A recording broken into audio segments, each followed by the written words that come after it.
Hello! How are you all on this godforsakenly cold day? Actually considering taping my nipples up so that they don't knock the camera over every time I swear. Not sure why it only occurred to me the other day to make a video about buses, although it may have something to do with the fact that I had to get 6 in a row. Pretty sure that's a punishment for drug dealing in some countries. Because in truth, the ye olde peasant wagon is truly an overall horrible experience. Even just getting on the bus is a challenge in itself, considering the stampede that you have to get through. Once you've waded through the pensioners and shaken off that middle-aged woman that was hanging onto your legs, you basically have every single one of your senses assaulted. You've got all the dubious stains on all the seats, and sticky, or far too moist. But to be honest, I think the worst part of it has to be the smells. I have smelt things on buses that nowhere else on the planet could you find that smell. So here's a short list of the identifiable ones.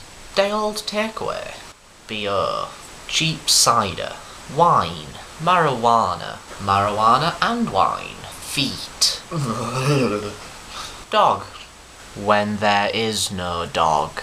To be honest, I think the things that make buses as bad as they are the people on them. I think most people are like me, and they're just trying to get through their journey as quickly and painlessly as possible. But then you always get that one old dear who's sat at the front of the bus who just basically seems happy to be outside. Then you always get the people that are far too comfortable. One such example, I was sat near a chapo the other day on the bus who was clipping his nails on the seat next to him. What? There's a time and a place. It's called when you're at home in the bathroom. Although I suppose I can't really comment much on that, seeing as I'm one of those terrible people who enjoys biting their nails and cracking their knuckles. I'm a terrible person. And I'm not entirely sure why, but one thing that struck me the other day was how horrified I was about the way that one person was sitting on the bus. Now I'm one of those terrible youths who will sit at the back and put their feet up on the chair that's facing them. I know.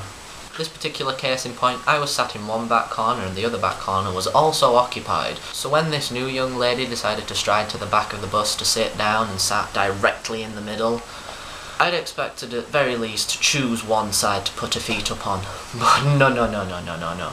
She thought the best idea would be to put one leg on either side of the aisle and basically spread eagle her crotch to the bus. I'm not exactly sure why this horrified me so much. And it wasn't the fact that she was a girl either, because even as a guy I would not dare sit like that. Although that may be because I'm overly paranoid I'd get some unexpected crotch shot from a stranger. I'm just overly protective of my girls. I've named them. And I'm probably divulging a bit too much information in this video. One thing I'm sure we can all unite in hatred of is when that one person decides that their music is so good it needs to be shared with the entirety of the bus. Yeah, earphones are, overrated. Because this happens far too often. I'll just be sat there, minding my own business, listening to my music collection, and suddenly, a wild douchebag appeared.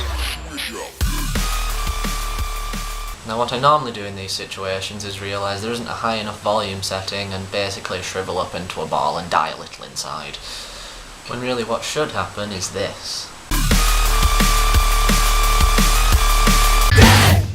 I'm sure that would make me feel slightly better. That's it for another video from me. Hope you've enjoyed this. Like and subscribe if you want to see more, and if you didn't like it, don't worry, I'm sure I'll run out of ideas soon.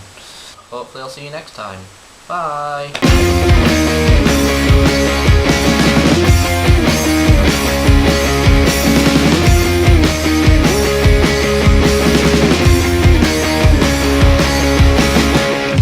And I've got scars to speak of life. That did not end well.